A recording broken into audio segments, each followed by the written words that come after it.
Yo, ị ga-try kwulu anyị and move forward. Igbo si gị na ị ya na-ekwupụla anyị, ị ya na-ekwupụla anyị. My uncle na a very fly role model. My uncle Akon na-azụ afịa sacks. I'll post his stuff here so you can buy from him. Ịma na ịgọ mmụọ bụ the truth. Ọnwụ onye ma ọ bụgodị na ọ chọghị ịnọ.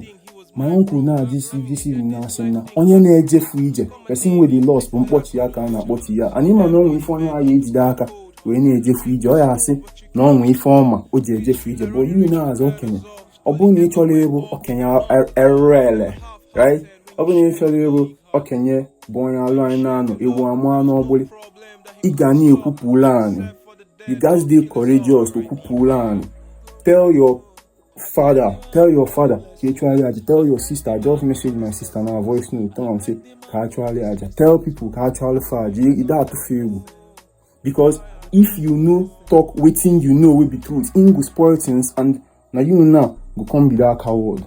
So write me if you want us to talk on the phone. I be ordinary consultant. You know what I'm saying? I do good as what I do. So them kaiku kwa mwisho na hota. Gwa mwakweki mwakwa nyelma kwa mwakwifo mwa na hota na mad na bari dia. But don't do that if you love that man. People say give one you to your ya no to. I got try kwulu anyị